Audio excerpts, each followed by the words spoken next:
Our Father, we thank you for this opportunity to be together. We ask your blessings on this food and on our time. We thank you for our community that gathers in support of one another. In the name of Jesus we pray. Amen.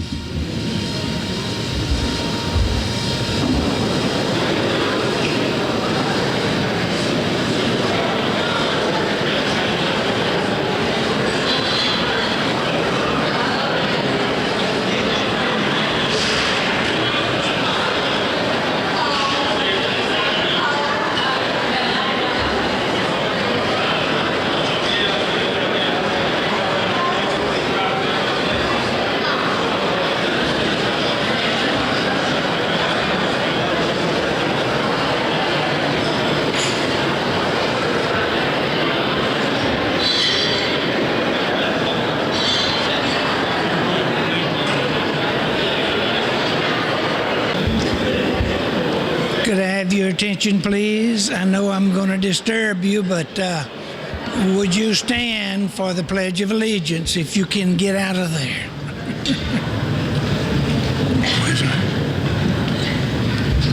Would you please place your right hand over your heart and join me? I pledge allegiance to the flag of the United States of America and to the republic for which it stands, one nation, under God, indivisible, with liberty and justice for all. Thank you.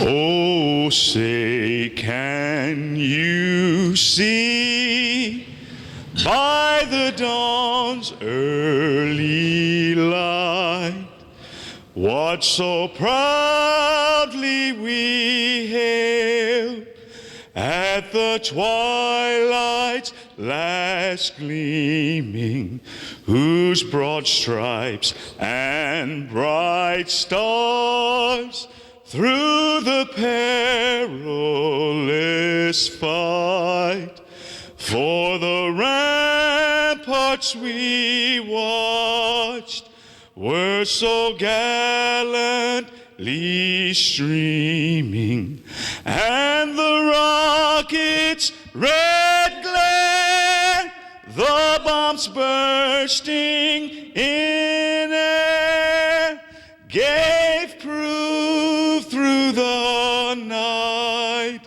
that our flag was still there.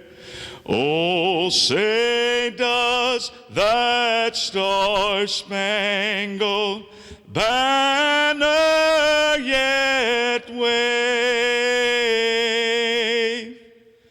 o'er the land of the free and the home of the brave?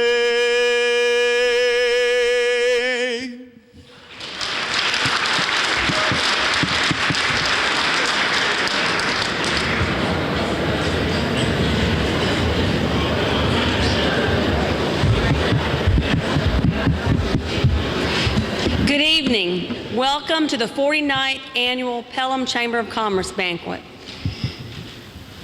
I am overwhelmed and pleased with the turnout tonight. I want to thank you so much for choosing to attend the Chamber of Commerce Banquet. This has always been a highlight for the city of Pelham, and people have always tended to make it a special occasion and attend.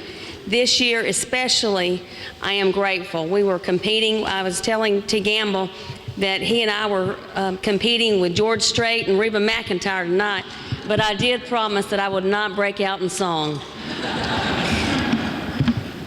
Thank you for so many things. At this moment, I know that I'm going to forget someone, but I did want to take the moment to say a few thank yous for the evening. Jimmy Anderson learned a lesson this past year. He complained about something at the very beginning of my chamber presidency, and I took that as an opportunity to ask him to make it better. And I hope that you will find that tonight is very enjoyable.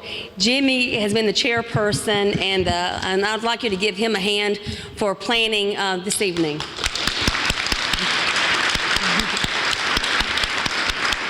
And he is in charge of making sure that my speech is very brief. But thank you, Jimmy. It has been a pleasure to work with you. I want to draw your attention to the decorations this evening. Kent helped two very special ladies with our decorations, but our decorations were done by Becca Shiver, and I know Becca's here. I think I see her sitting with her back to me. Thank you, Becca. And also Dina Rogers, who could not be here tonight, but let's give them a hand.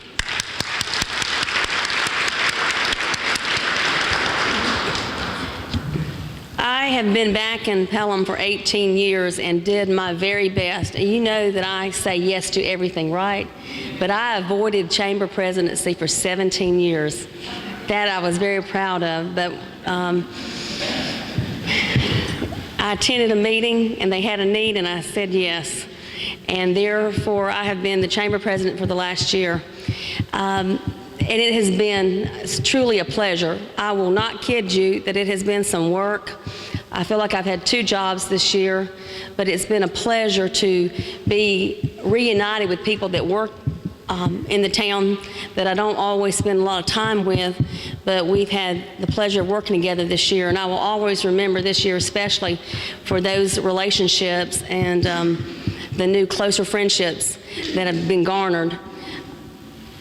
What has this year meant? What are the highlights of this year? I hope that in the chamber year 2010 that we were able to build upon the administrations of a couple of prior year chamber boards. They had harder work than us to try to bring the chamber back together and get the ball rolling. And I want to say thank you to those prior presidents for your hard work. We inherited a lot of challenges this year, and well, I do want to brag a little bit. This was a challenging year financially, but the chamber has always, now I can't say always, but this is the 49th year, and I've been back in town for 18 years, but financially, we are a small town.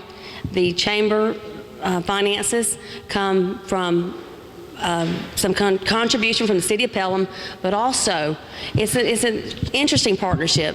But the remainder comes from memberships. By business memberships, we have senior memberships for retired persons in our community, and anyone can be a chamber member.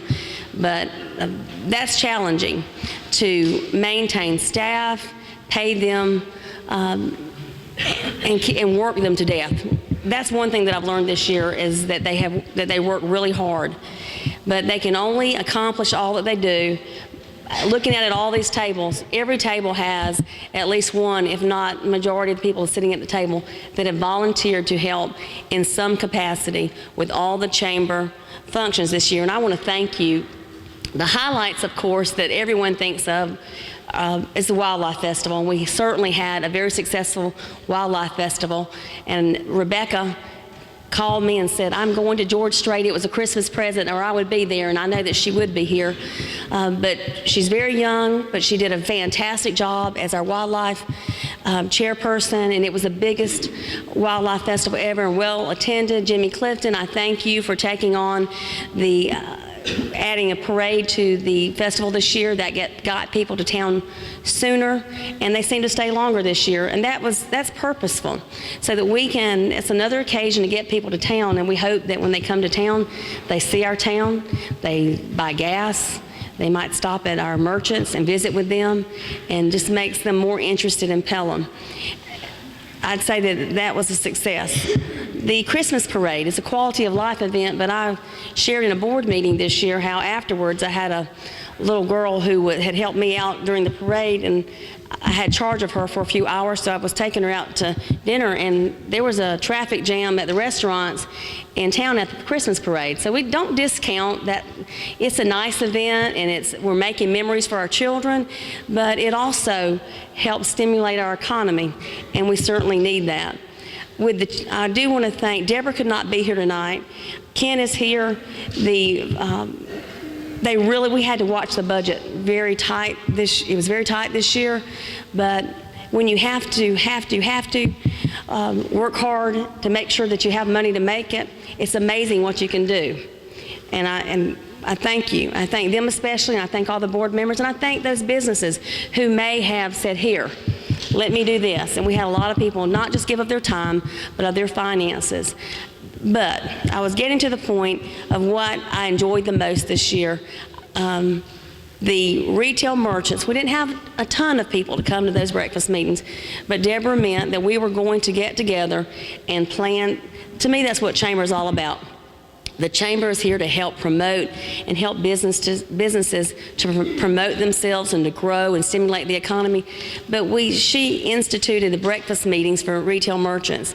And out of those meetings, the Sizzling Summer Sale, which the excitement, the people it brought to town. And one of the joys of that sale to me was not only the people that came to town to shop in your stores, but the enthusiasm in your stores. We need to build on that, and that's what I have told Betty, that I hope that you'll continue that. And then also at Christmas time, merchants came together, Chamber kind of helped them facilitate their ideas and put their advertising together so that they could cooperatively advertise and maybe spend a little bit less money and work smarter. Those are the highlights of this year. I would like to ask those of you who have not chosen to be a member of the Chamber in the past years, let this next year, 2011, be the year that you choose to be a Chamber member.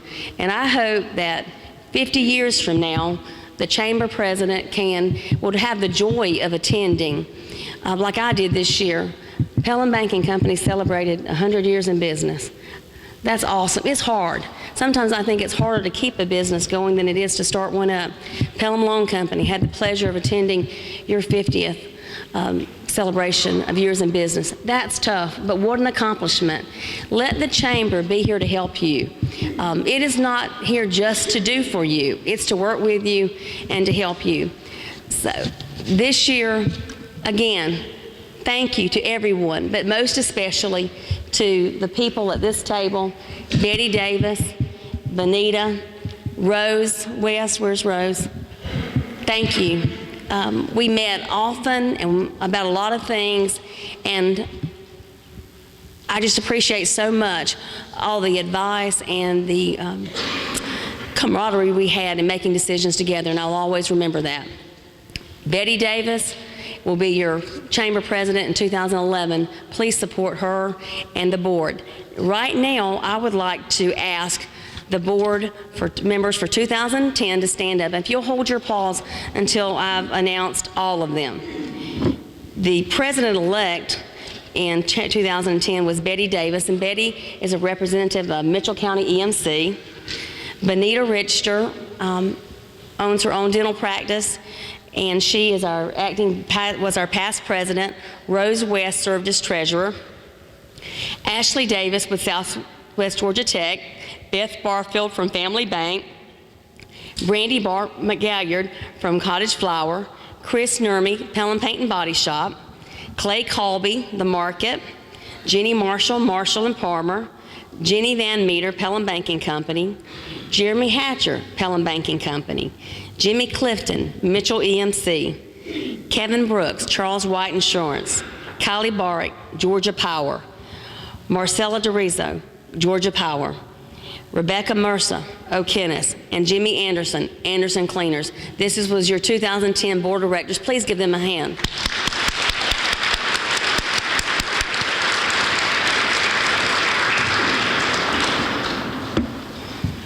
At this time, I'm going to ask Betty Davis to come up. As she's coming to the podium, we want to welcome, we always at the annual banquet recognize elected officials and who are here. We especially want to honor our city council. Tonight, they make the decision to help fund the chamber in a major way, and they're very supportive of the works that we do. Stephen Turner, who's our mayor, I don't think Stephen can make it tonight. Our mayor pro tem is James Eubanks. I think we have from the City Council, Ms. Geraldine Bell, Alfred Brown, Bob Hodges, Jimmy Clifton, and Doug Westbury, our city manager, is here. And Randy Chu, where are you? Oh, we leave you out. City Attorney, thank you. We'll give them a hand. I believe I saw Bennett Adams, our county administrator, in the house. Thank you, Bennett, for attending. From Mitchell County Development Authority, Paige Shiver, the director. Paige. From the Camilla Chamber of Commerce, the executive director, Jennifer Burnham. Jennifer, thank you for coming. And we have, I believe, the chairman of, for 2011, Camilla Chamber of Commerce, Carl Shiver. Did I see? I know I saw Carl. Thank you for coming. We have a great showing tonight from Pelham City Schools, and I want to take a moment to recognize Superintendent Jim Arnold, Assistant Superintendent Will Jenkins. We have all of our principals present, I believe, from the high school, Ben Wiggins, from the middle school, LaRon Smith, elementary school, we have the principal, Tori Williams, and also Assistant Principal Lee Stalvey. Make sure I have everyone. Thank you, Betty. It is with pleasure I give you this gavel. Thank you.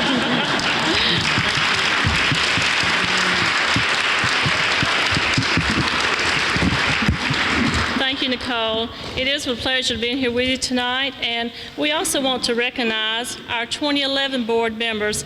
If you will, please stand, and again, if you'll hold your applause till we complete.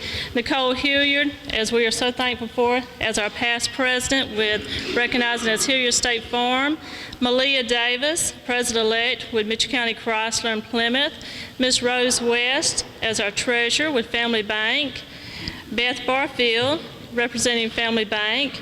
Brandy McGalliard with Cottage Flower Shop. Clay Cobby with The Market. Jeannie Marshall with Marshall and Palmer. Bonita Richter with Dr. Richter's office. Jenny Van Meter, representing Pelham Banking. Jeremy Hatcher, representing Pelham Banking. Jimmy Clifton, representing Mitchell EMC. Kevin Brooks with Charles White Insurance. Kylie Barwick with Georgia Power. Marcella DeRisso with Georgia Power. Rebecca Mercer with Aquinas. And also adding to these this year, our newly elected for 2011 include Josh Davis, representing Home Service Center. Rhonda Graham Grant, representing Marshall and Palmer. Scotty Morrell, representing Charles White Insurance. Kimberly Neesmith with Pelham City Board. Terry Shiver with United Insurance. And Charlotte White with Georgia Power. Please join me as we welcome the new Pelham Chamber 2011.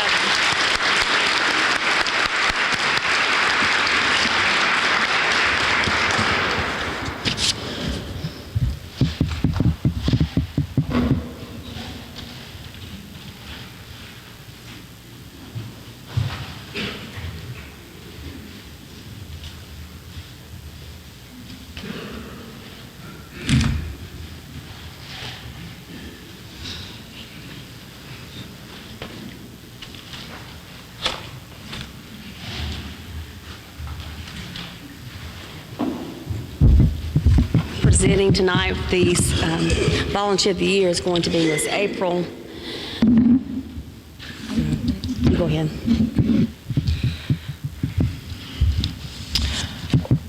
Our volunteer of the year this year has been intimately involved with our chamber events.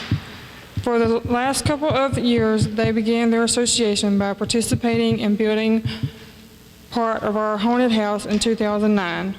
They also donated the Christmas tree for our Christmas tree lighting that same year.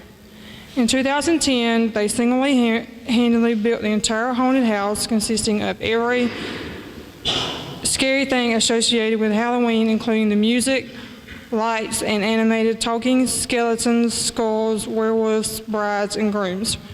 Our citizens told us it was the scariest and best haunted house ever.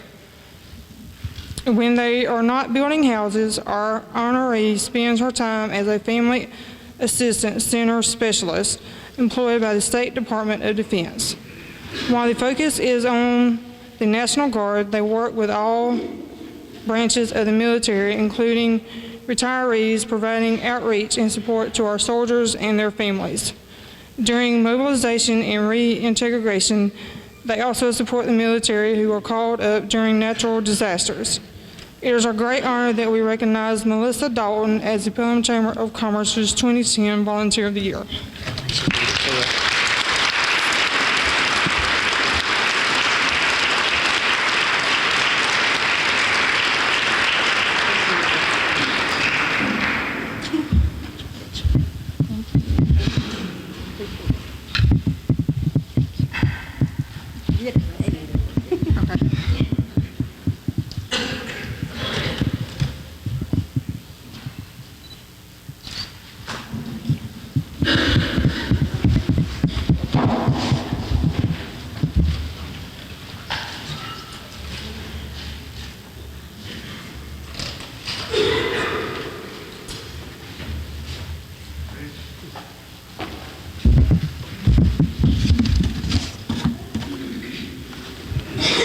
Well, good evening.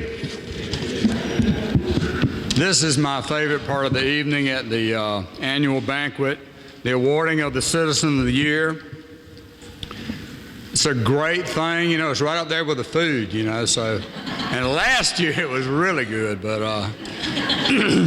you know, as I prepared the bio for tonight's worthy recipient, I realized that most of you are going to immediately know who this person is after my first sentence.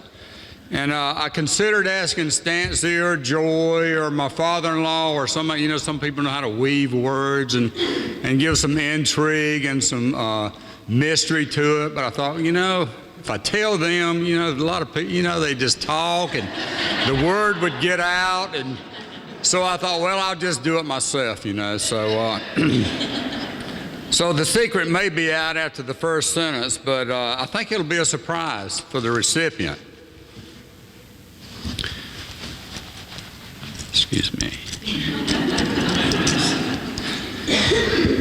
Our recipient was born in Pelham, but moved to Jacksonville, Florida in 1982 with his mother.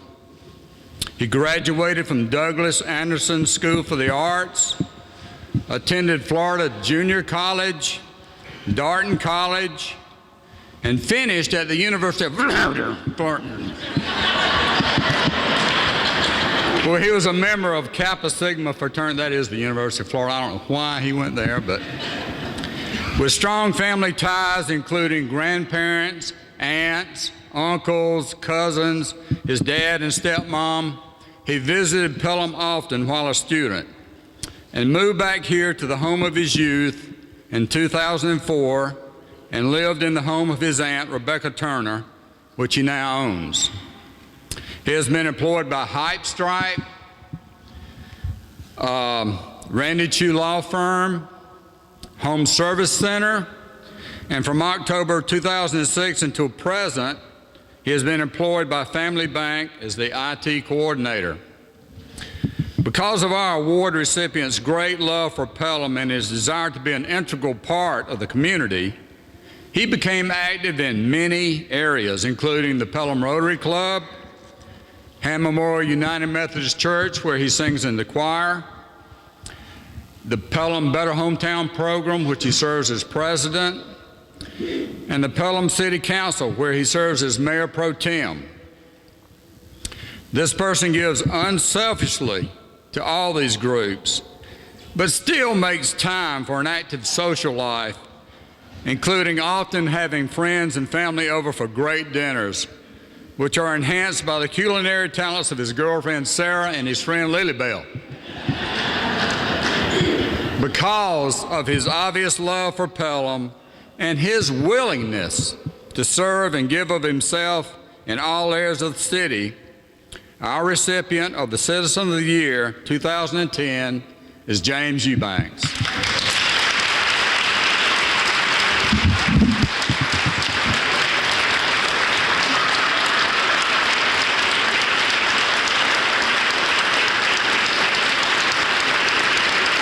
And that's his mother, all the way from Jacksonville.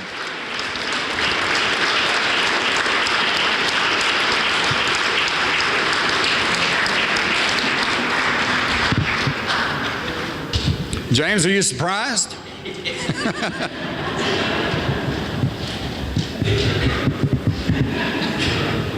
Well, congratulations.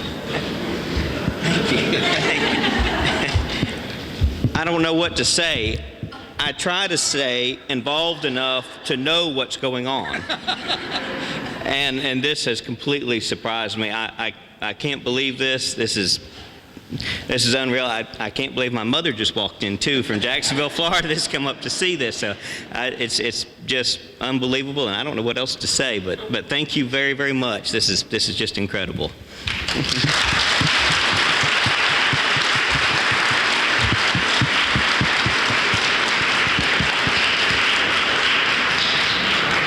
I didn't want to.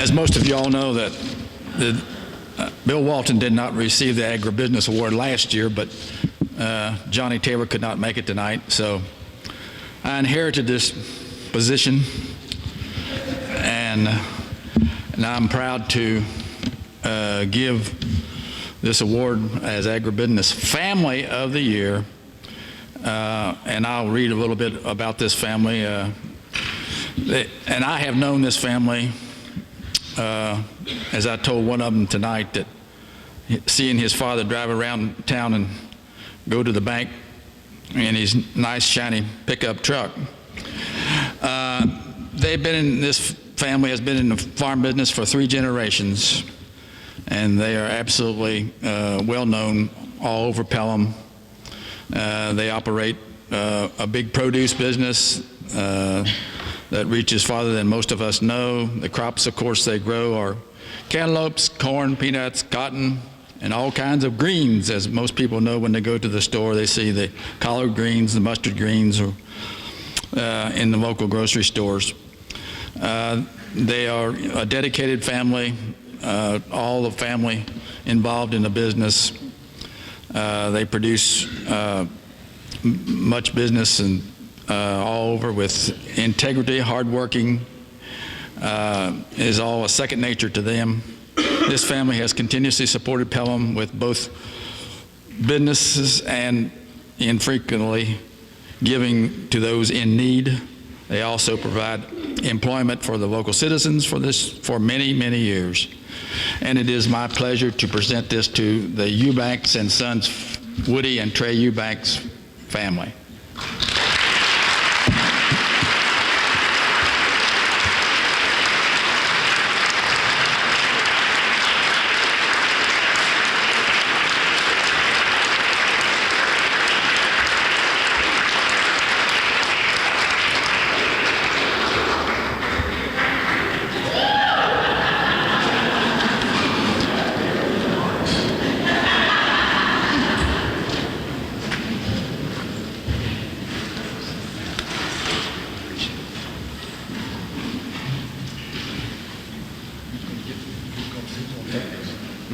Well, I don't know. Grandma, you gonna get the speech? Now I'm going to speak a little bit. Tell them about Fred.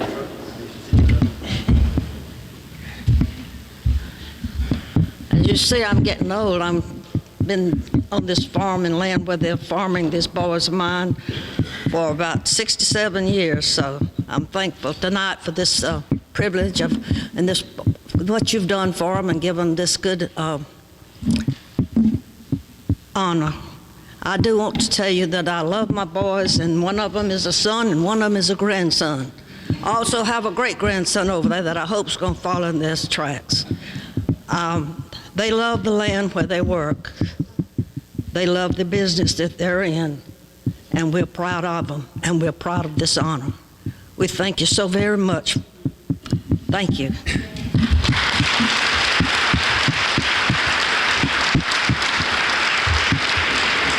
I'd like to thank the Chamber and everyone here in Pelham. I'm not much of a speaker, but I do love the land. I love the farm. And I'd just like for all my family and church family to stand, and y'all just see how many friends and family I got here. Chair? Yeah.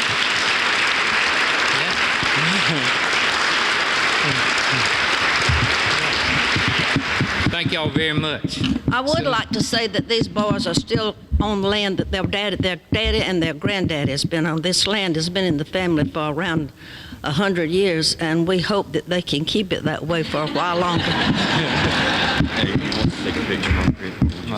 Turn around. He's going to take a picture. Thank you.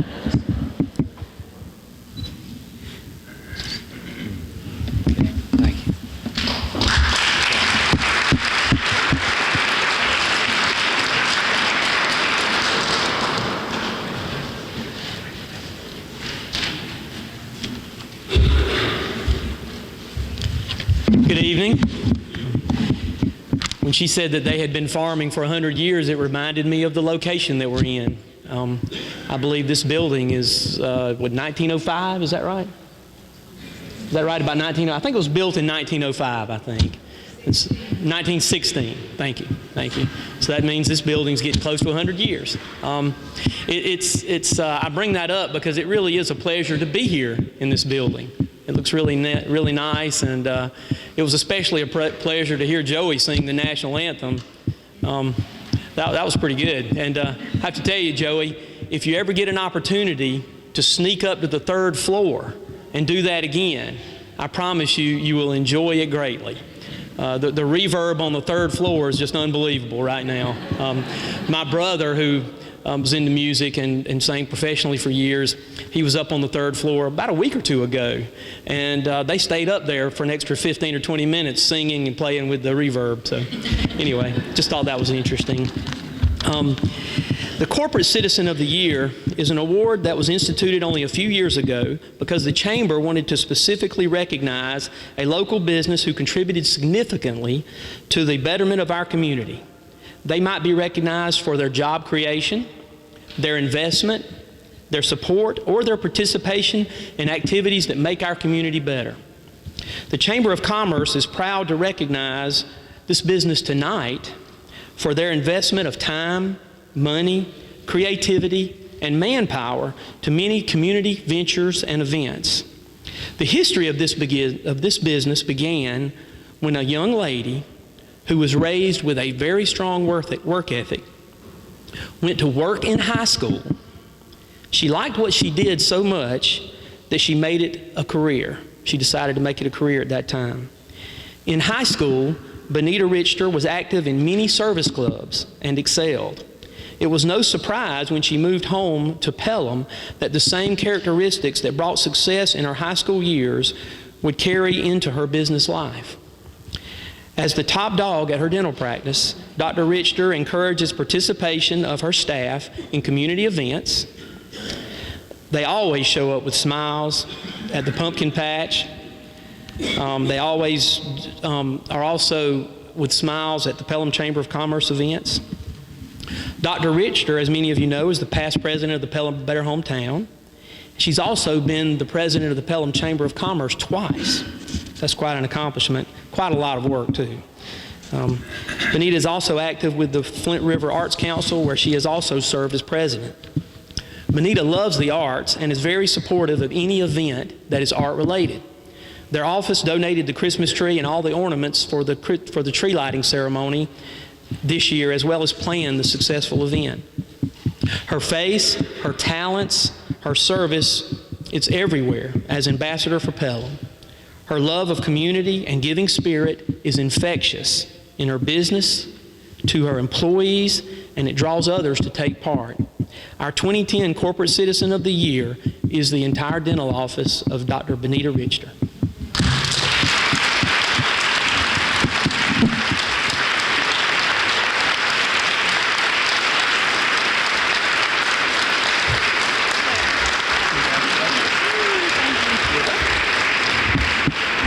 Expect this, but my family coming in from Jacksonville could have ridden with your mother, James.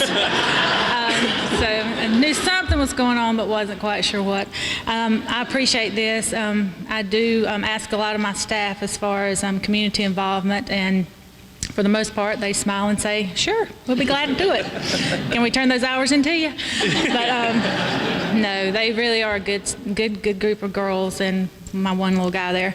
And but I appreciate this award. I was talking to a friend the other day, and we were talking about Pelham, and we were talking about, well, it was Deborah Laufenberger, who I was talking to, the Chamber Executive Director. And we were talking, and I keep saying we were talking because I'm not good at talking. We were talking about community service and, giving back. And, the reason we give back to the community is because we care about the community and we want it to prosper and do well. And so I would just encourage everyone to give back to Pelham because it's a great place to live.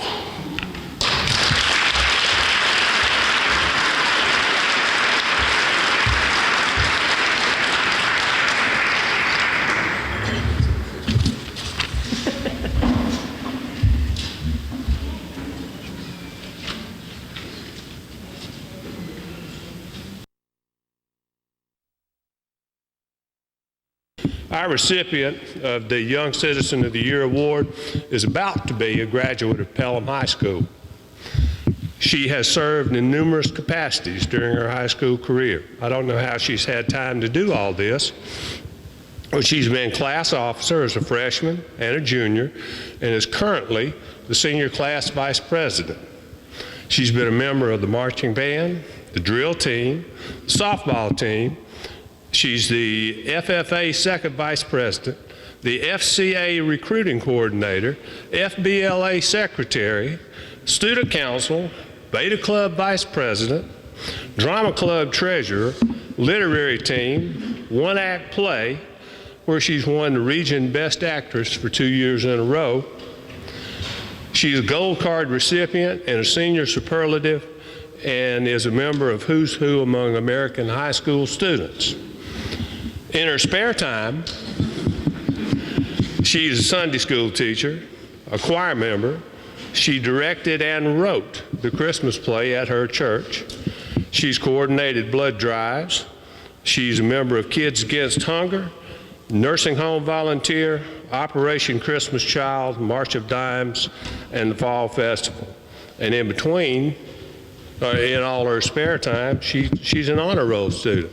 Ladies and gentlemen, would you help me recognize a truly outstanding young citizen, Melena Brooks.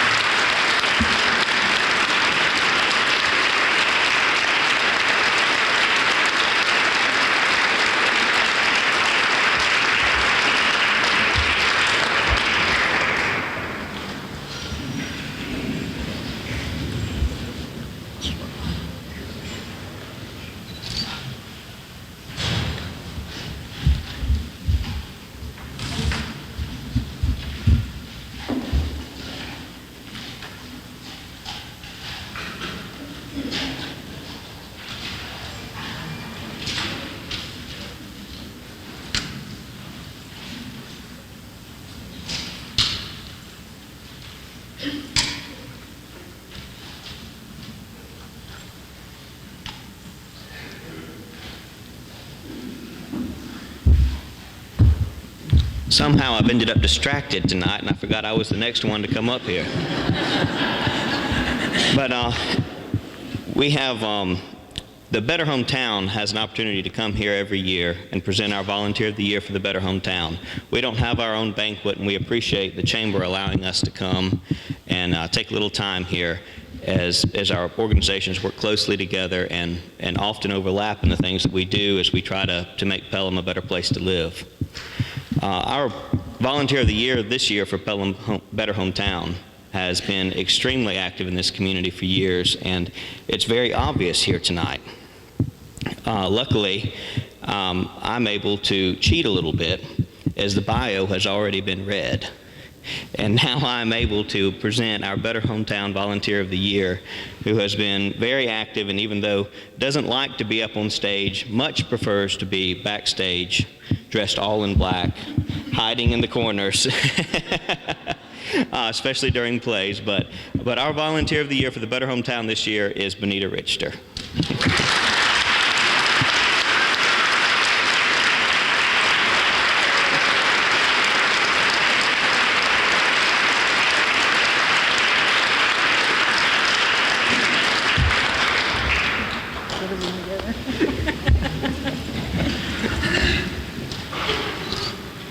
Thank you.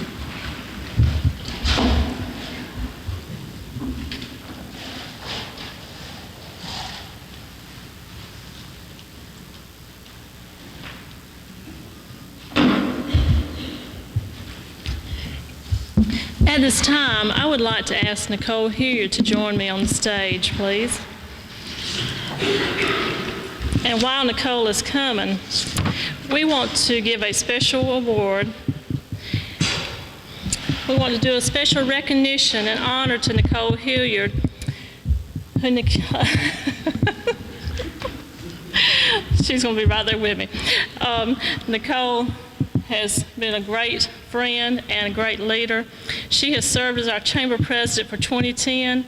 She has been very diligent in being on hand for any task that has been asked of her, anything that has been needed in any capacity, and willing to listen and to help Pelham grow. She has led meetings, she's thrown bean bags for the children, and we will be honored to have you continue on with our executive board as our past president and work together with us in Pelham of 2011. And I'm gonna cry.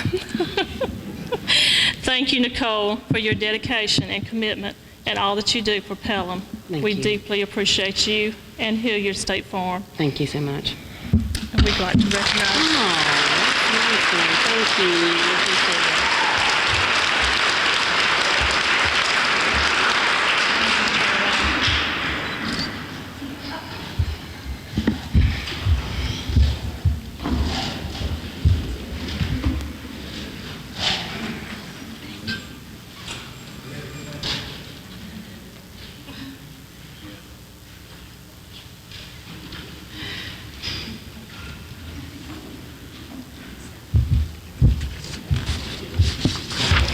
Excuse me, I forgot about that. I'm sorry. I forgot I was next to James. You got me distracted. I am honored to introduce our speaker tonight, who is known to many through his columns that he writes. He is married to Mrs. Cheryl Gamble. They have 2 children, Will, age 6, and Layla, age 7, and they reside in Terrell County. We have enjoyed him being at our table, sharing our table tonight. He has been a partner in Collier and Gamble Law Firm for 20 years. He graduated from Auburn University with a degree in economics and graduated with a law degree from Mercer University. He is a writer for Albany Herald and several other weekly papers. He received an award as the second best humor writer for the state of Georgia by the Georgia Press Association in 2006, 2007, and 2008. He teaches Sunday school at Dawson First United Methodist Church. Please join me and give a warm welcome for our speaker tonight, Mr. T. Gamble.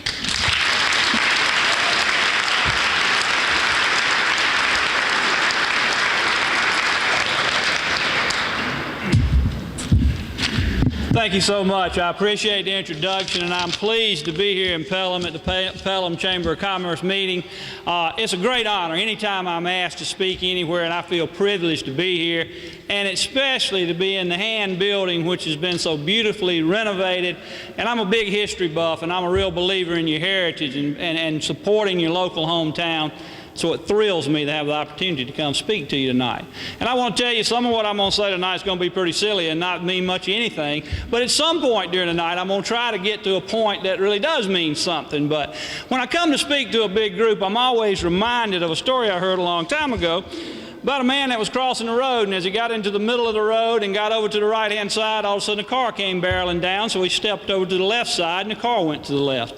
He went back to the right, the car went to the right. He went to the middle, the car went to the middle. He went to the right, the car went to the middle. It got closer and closer, and he finally realized he wasn't going to be able to avoid the car. He bowed his head and thought he was going to meet his maker. He heard the squeal of the tires, and at the very last second, the car went right beside him. The man wiped his forehead and thought, boy, that was close. He looked over at the car rolled down his window, and a squirrel was driving. The man looked at the squirrel, and the squirrel said, it ain't as easy as it looks now, is it? So I just want y'all to know if I'm up here tonight, it ain't as easy as it looks, because I'm going to tell you, it ain't easy to be me. I'm going to tell you, it's not. I'm 51 years old, and I'm married, and for you men, you already know, just being married alone, that's enough. I mean, women are hard to understand. You know, my wife, me and her, we get along good, but boy, you know, we think different sometimes. And I've got 2 kids. I mean, I'm 51, but I got a 6-year-old and a 7-year-old. You know, talk about poor planning. I should have done that about 20 years ago, but here I am. And most of you think I hear when you see my picture that I'm short and bald and fat. Well, actually, I'm tall and bald and getting fat. But here I am to speak to you tonight, and I tell you, I was talking to my wife. Now, she loves kids. She wants another kid. You know, I already got 2 kids. I'm 51 years. She wants another kid. And I said, well, Cheryl, you know, I don't know if we need to have another kid. So she goes upstairs here recently, and she's up there, and she calls down and says, hey, T, why don't you run on upstairs and let's have a little fun? And I said, Cheryl, at my age, I can do one or the other, but I can't do both.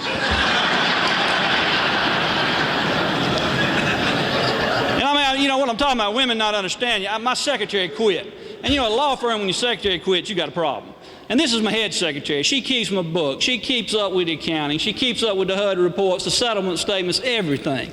So I got to hire somebody new. So I'm talking to my wife about the criteria. Well, my wife's only criteria is the person who's going to be collecting Social Security and weigh 400 pounds. That's what she wants me to have. But unfortunately, the girl that comes to apply is 25 years old, and she's good looking.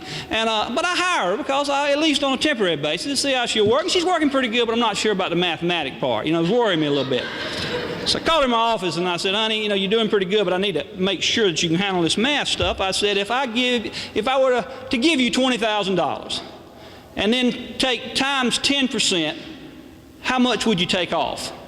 She said, everything but my earrings. She's made a dadgum good secretary, let me tell you. But you know, I mean, what I'm talking about, my wife doesn't understand that. She doesn't understand it. She doesn't understand it. An example of not understanding, I went to Walmart the other night. I was at Walmart over there in Albany, and I want you to know, time's passing me by. I don't know when I became obsolete, but I'm obsolete. I can't, you know, I can barely email. I just got up a little speed on computer, and now everybody's tweeting, and they're getting phones that do all kind of stuff, and I can just barely, you know, telephone. I need a jitterbug or something, I don't know. But I'm in a Walmart parking lot with my phone, and I'm trying to make it work, and I'm looking down, and all of a sudden these 2 really good-looking girls come up. And lo and behold, before I know it, they look almost like Hooters women.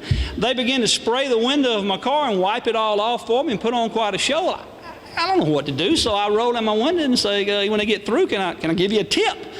And they said, no, I don't really need tips. We'd like to get a ride to McDonald's if you give it to us, just right down the road about a mile. And I said, well, that's the least I could do. So 2 good-looking girls get in the car, and lo and behold, as soon as they get in the car, the one that's sitting over beside me starts taking her clothes off. Well, I'm driving to McDonald's wondering, well, I'm driving real slow, as a matter of fact, to McDonald's, and I'm wondering what's going on here.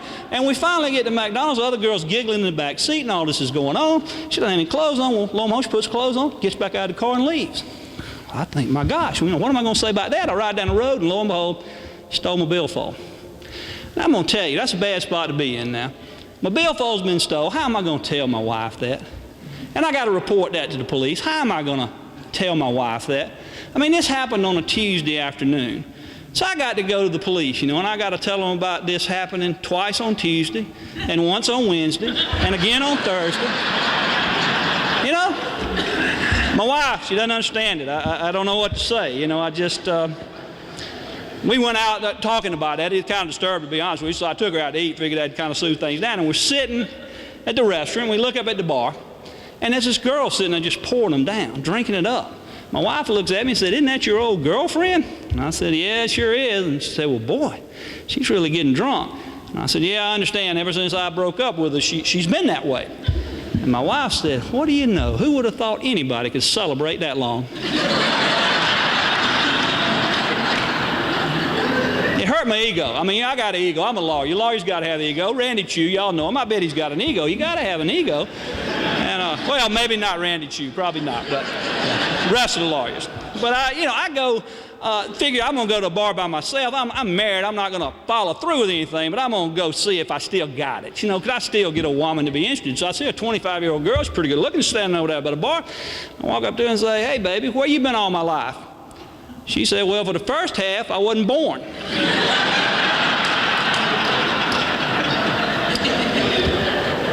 that made me wonder, maybe I need to go get checked up. I'm not feeling that good. I don't know what I need to do. But one thing I did see, I saw on TV where you can go ahead and apply for Social Security at the age of 50.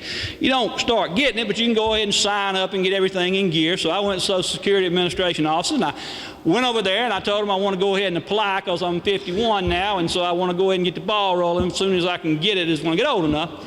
And the woman said, well, sir, you got to have an identification. Well, now remember, I had that little thing in Walmart, and I don't have an identification. I didn't have one with me. And I said, I don't have it. She said, we got to be able to prove your age. And I said, I don't know how to do it. And she said, well, sir, unbutton your shirt. And I'll look. I unbuttoned my shirt, and she said, yeah, you got a few gray hairs. She said, you qualify. I believe you're over 50. Go ahead. I came home and told my wife, I said, I couldn't believe it. Didn't have my ID, but the woman said, if you just unbutton your shirt and you had to get a few gray hairs, you qualify. She said, you should have unzipped your pants. You probably would have got disability.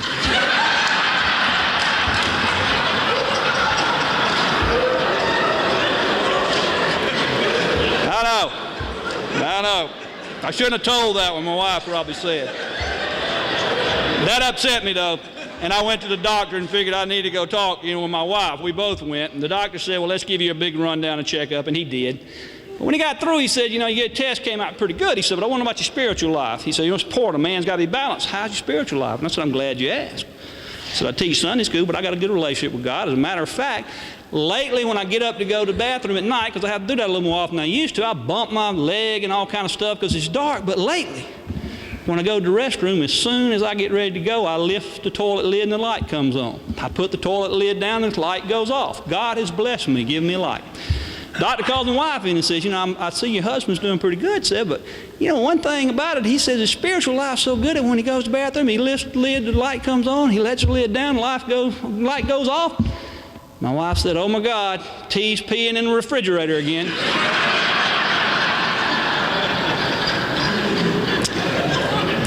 Well, at least as long as I'm talking about religion, I'll tell you that, that makes you, I start thinking about it. Maybe I need to readjust a little bit. And I got a dog named Fathead. Y'all may have read about Fathead. He's a Rottweiler mix, and not the friendliest dog I ever had, not the best dog I ever had. But I figured if I'm going to be saved, that my dog need to be saved. So I went to my Methodist preacher and said, I want to have Fathead baptized. And he said, well, listen, I don't know if you read the Bible. It doesn't sound like you have, but if you have, dogs don't have a soul. They don't mention it in the Bible. We can't do that. And that was a Methodist church. I went to Baptist church. I asked the same thing. I said, I don't think you understand. Dogs can't be baptized, son. We can't do that in your church. Well, I went to 2 or 3 more churches. I finally went to Episcopal church, and I said, Reverend, I really want to get my dog baptized, Fathead. Can you do it? And he said, no, we can't do it. They don't have a soul. We're not allowed to. And I said, well, dadgummit, I sure hate that, because I tell you, I want to get it done so bad, I'd pay $10,000 to get that dog baptized. The preacher said, well, my gosh, why didn't you tell me your dog was an Episcopalian?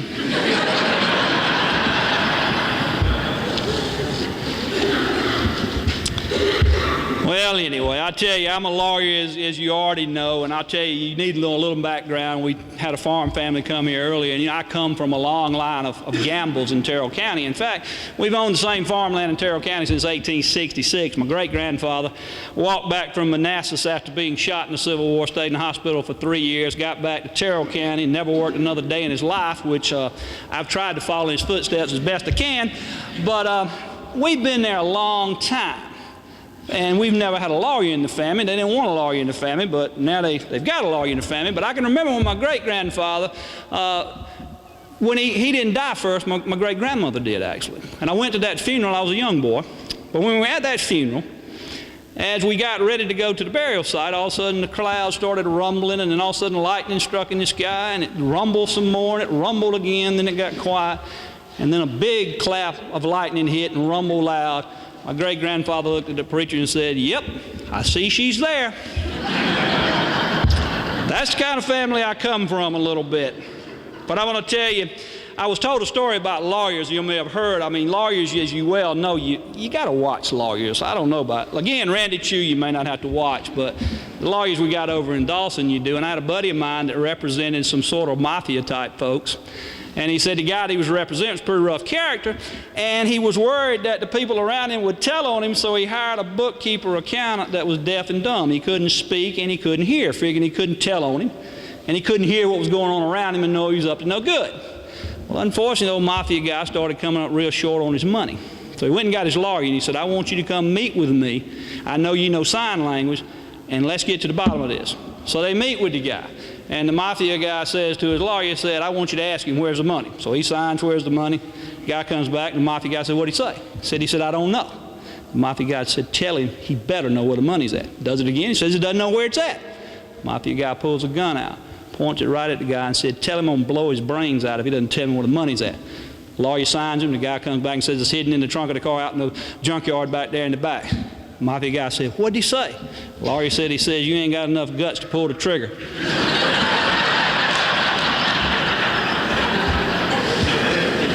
Well,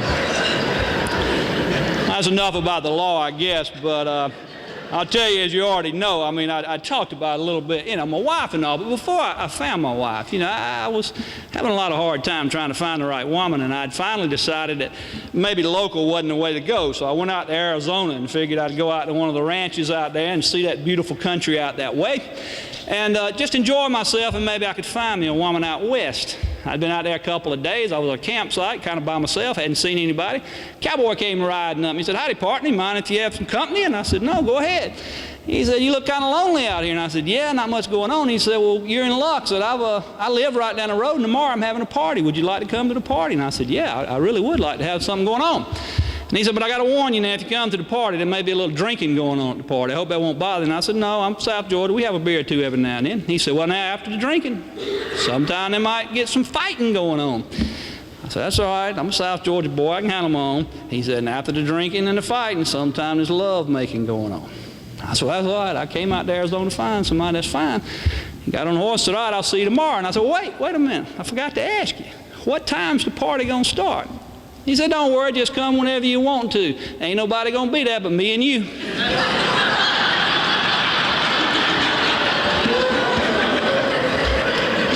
That made me think maybe I'm on the wrong trail, so I decided I'd fly out to see my sister. She lives in San Francisco. If you think about it, maybe that wasn't the wisest conclusion with all that, and I'm flying out there, and you meet some strange people, and on this particular flight, I got pretty lucky. I got seated right beside the most beautiful girl I've just about ever seen. So I struck up a conversation with her, and the girl gets talking to me, and I asked her, I said, ma'am, what are you doing going out to San Francisco? And she said, well, I'm going to speak at a symposium. I said, a symposium about what? And she said, a symposium about sexual myths. And I said, well, what do you mean? And she said, well, the myth, like you may have heard, that Italian men are the greatest lovers, but it's not true. It's Jewish men. Said, and you may have heard that French men make the best mates of all, but that's not true. It's the American Indian. And said, you may have heard that the Scandinavians make the very best husband of all, but it's not true. It's actually the good old redneck Southern boy. And she kept talking to me, and she said, I'm so sorry, I can't believe I've had this intimate conversation with you about some private, stuff, and I hadn't even found out who you are. She said, can you tell me what your name is? And I said, my name is Tonto Goldstein, but my friends call me Bubba.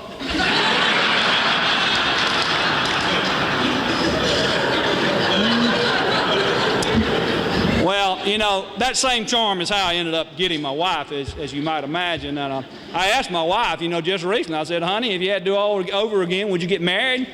She said, yeah, if I met the right one, I would. Oh, well, I'll tell you, I'm not the only one with problems, I don't guess. I worry about the world today, to be honest with you. The world today, I got little kids, and I'm worried. I don't know what's going to become. I got a little boy that can be as bad as he can be. And he's sitting in the tub the other day with my wife, and he looked down at his most prized possession, I guess you might say, and he said, Mama, is that my brain? She said, no, son, not yet. Not yet. He asked me the other day, it's a true story, he asked me the other day, he said he's interested in death, all of a sudden worried about it. Was I going to die? And I said, you don't need to worry about that, it'll be a long time away, who knows, and all that kind of stuff. And he just kept on, though, well, are you going to die? And I said, well, yeah, and I'm laying on the couch, watching TV stretched like I usually am. And he kept on bugging me, and I said, well, yeah, I guess at some point that will happen, son. And he said, well, will I be able to tell? And I thought to myself, maybe I need to get a little more active. What do you think? I don't know, But I've been worried about it, and I was asking my friends, how do you tell? How do you know when your kid's going to be okay with this world today, with all the stuff we got? And he said, well, I'll tell you what method I put in place. He said, when my little boy got 15, said when he left his room to go out one day, I snuck in his room, and I placed on his bed a Bible, a $100 bill, a Playboy magazine, and a bottle of liquor. And I said, what'd you do that for? And he said, well, I waited till he got home. And I knew if he picked up the Bible, he was going to be a man of the cloth, like his Uncle Joe, and that'd make me proud. If he picked up the $100 bill, he'd be a businessman like me, and that'd be great. If he picked up the bottle of liquor, he'd be like my sorry father-in-law, not worth anything but a drunk.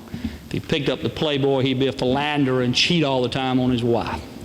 I said, what happened? He said, well, I got home and the boy walked in the bedroom, immediately picked up the Bible and started reading. He said, but then he got the $100 bill and stuffed in his pocket. Then he chugged the fifth of liquor and he read the whole Playboy. He said, I looked at my wife and said, it's worse than I thought. He's going to be a congressman.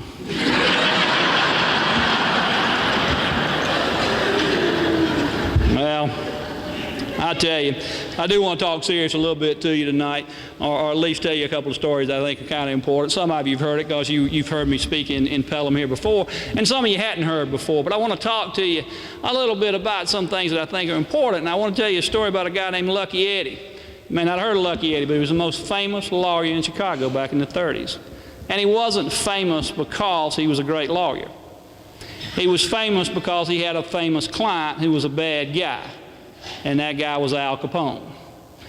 Eddie would do anything for Al Capone. He lived in the nicest house in Chicago because of Al Capone. He didn't care whose throat he cut, what he had to do, what corner he cut, as long as he could be famous and rich along with Al Capone. But one thing happened to Eddie. Well, first of all, Eddie had been brought up in the church, but he had drifted away, obviously, to get with Al Capone. But he had a son. And his son got a little older. When he got about 7 or 8, he began to ask his daddy, Daddy, is it true what they say at school? That you're part of the Capone gang? That you're a bad guy? All of these things. And it began to bother him. Because although Eddie was in a bad way of what he didn't want that for his son. In fact, what he wanted more than anything was for his son to go to West Point. But to go to West Point, a senator has to appoint you, and he knew he'd never get that being in the position he was in. And he began to think about what his son told him. And it began to eat at him, and it began to worry him.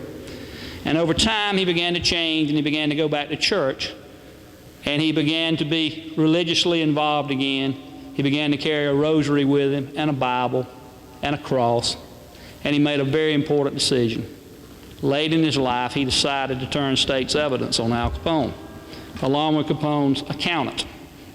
All of you know what happened to Capone. He got convicted for income tax evasion and went to prison for 14 years. But it was because of Lucky Eddie and the accountant that this happened. Now, I wish I could tell you that story has a great ending for Lucky Eddie, but it doesn't. They found Lucky Eddie a few weeks after the trial of Capone, riddled with machine gun bullets, dead, slumped over his steering wheel. But he did have a Bible still in his pocket.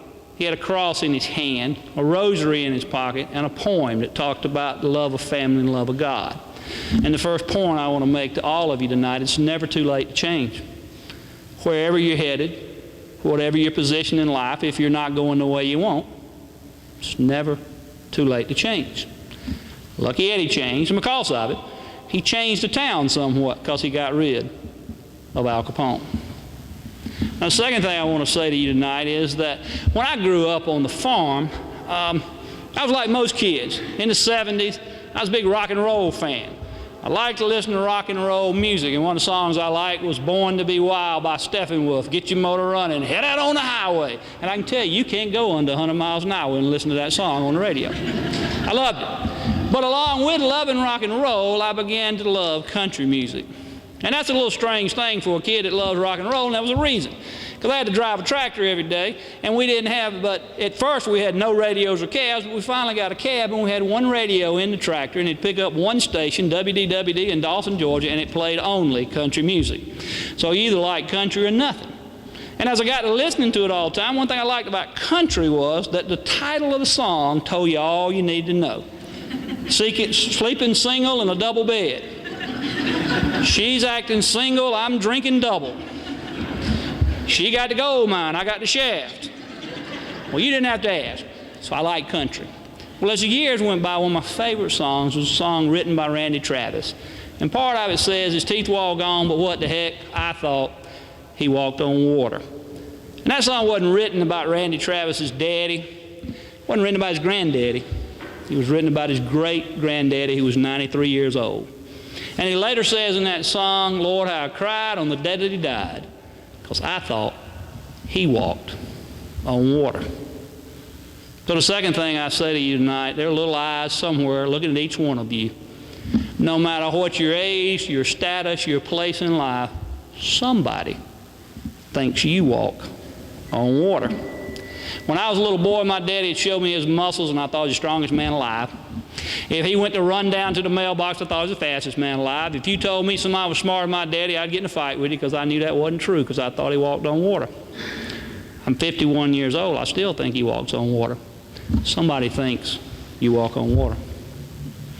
Third thing I want to tell you tonight, and then there'll only be one more after that, is a story about a young man on an aircraft carrier. He was a fighter pilot, World War II. He left on the aircraft carrier to go fight the Japanese. As he got in the air, he realized his fuel gauge was almost empty. He didn't even have enough fuel to get to where he was going. He radioed in. They said, "Come back. There's no need for you to go on the mission. Abort." He came back to the aircraft carrier, but lo and behold, there was a squadron of fighter planes from Japanese coming toward his aircraft carrier, 8 or 10 of them. So he engaged them. He began to fight with them. He shot down 2 of them, and then he ran out of ammunition, and instead of fleeing, he began to dive his plane at those planes, directly at them, even striking 1 or 2 of them. The Japanese were so flustered, they fled rather than attack the aircraft carrier.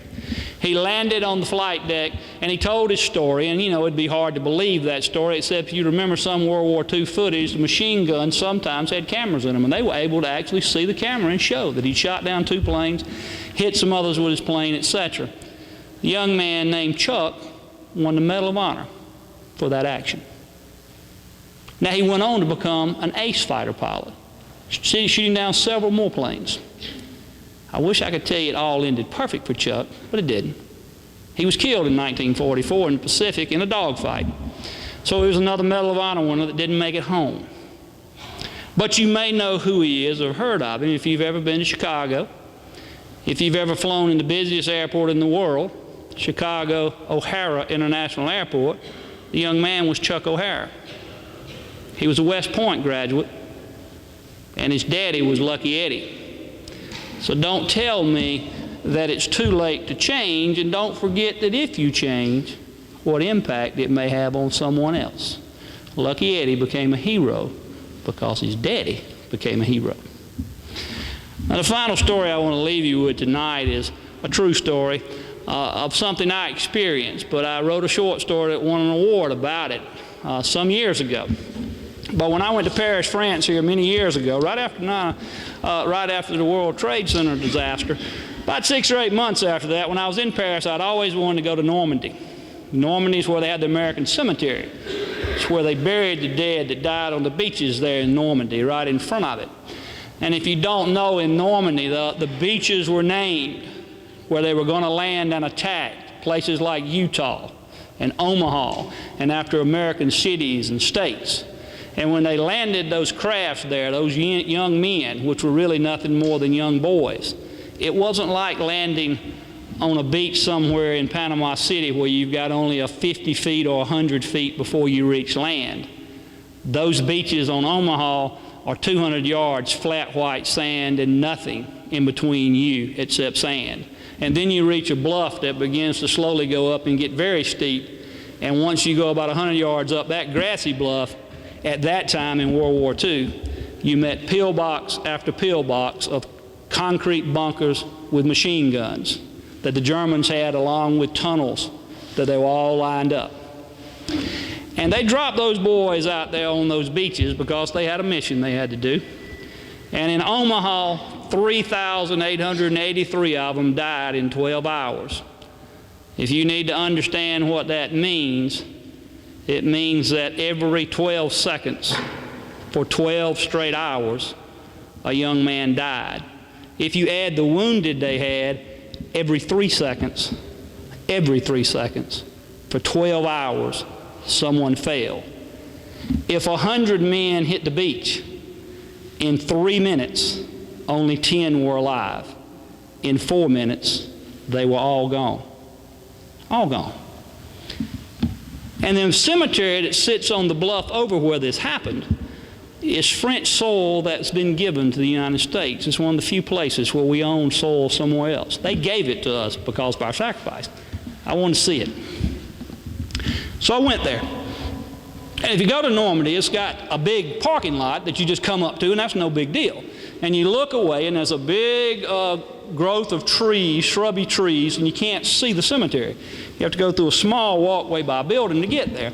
Well, when you go out and see that cemetery, It is nothing but a row of white crosses as far as the eye can see each way, up and down and sideways, except for an occasional round one that's a Star of David for those Jewish boys that died.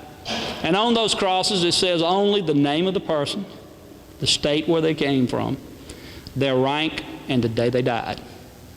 June 6, 1944 is on most of them. That's the day they landed, but some were a day or two later, and some were even a week or two later. And on that white crosses, in addition to that, the only thing you see is green, green grass as far as you can see. A stark contrast, white with green. This is February, but it's still as green as you can believe. And as I walked through that cemetery, it really hit me. I never expected it, but I almost wanted to cry. And I don't mean cry like just a tear, but break down and cry. But that wouldn't be then the story. It wouldn't much story to tell you if that was it. But as I was walking through that cemetery, I looked to my right and I saw a glimmer of red. So I stopped to look and see what it was. And it was a dozen red roses. And it was on a grave there to a guy that was a sergeant named Alvin Slavic. And on those roses was a note that said, "Dear Alvin, I still see you, smiling, tall, dark, and handsome. I've never forgotten you. I've always loved you. Love always, Lois." And what I want to say to you tonight, more importantly than anything, is that we didn't get where we're at today. This hand building didn't come free, without a cost. Not just for those soldiers that died in D-Day, because there's a lot of sacrifices made for this building that didn't involve battles and wars. This heritage is important. Don't forget it.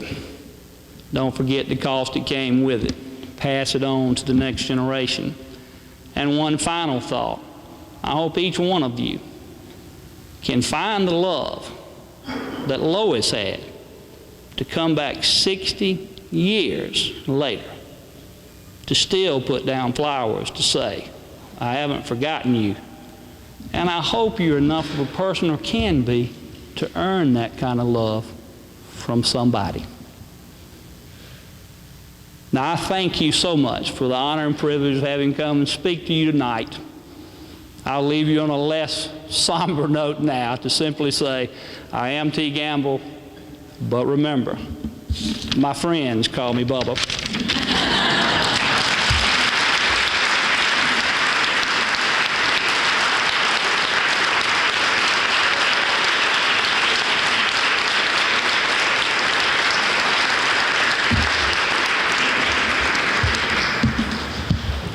Thank you, Mr. Gamble. It's hard to follow that, but we're going to be short and brief and close out our night. As we close on tonight's 49th Annual Meeting Banquet, we want to say a sincere thank you for joining us tonight. We look forward to being united in 2011 with the goal of promoting, encouraging, and enhancing the business that represent all of Pelham. Not only the business, but the schools, the teachers, and the community altogether. When I visited for the Teachers Appreciation Breakfast just recently, I was very grateful to see some of the teachers that had taught my children younger that are still there today, still in Pelham. Your membership to support the Chamber is very much appreciated. To fulfill the needs of our community and to maintain and sustain the community, our members give time and resources for the benefit of our community. I'm very grateful to be a part of a company that encourages volunteering in our communities. We thank each of you for all the volunteer hours you have given and for the many hours that will be given in 2011 as we work together to promote Pelham. Community participants help a community make a difference around a common purpose, to help recognize contributions as we have tonight, and to enhance the development of our community. To fulfill this, we are always recruiting and mentoring new members. To borrow a saying, a chamber is only as strong as its membership, and for this, we say thank you to everyone. In closing, we want to partner with you, we want to stay connected to you, and we look forward to assisting you in your business in 2011, and we want to hear from you. Please contact our chamber office, myself, or any of our board members to help us keep unified about your interests and how we can help you as an individual and a business. And as we close tonight, in closing, I want to recognize, we've done a lot of recognizing tonight, and there's many people here that we don't want to leave out, but if you have volunteered in any effort this year, in 2010, would you please stand, because you are important to all of us. If you would at this time, please stand, and we want to recognize you, and then we will be closed and dismissed. If you have volunteered in any effort whatsoever in 2010, there's many of you out here, and some that could not be here tonight because we were competing with other singers. Thank you, and thank you, Pelham. And this will end our meeting tonight.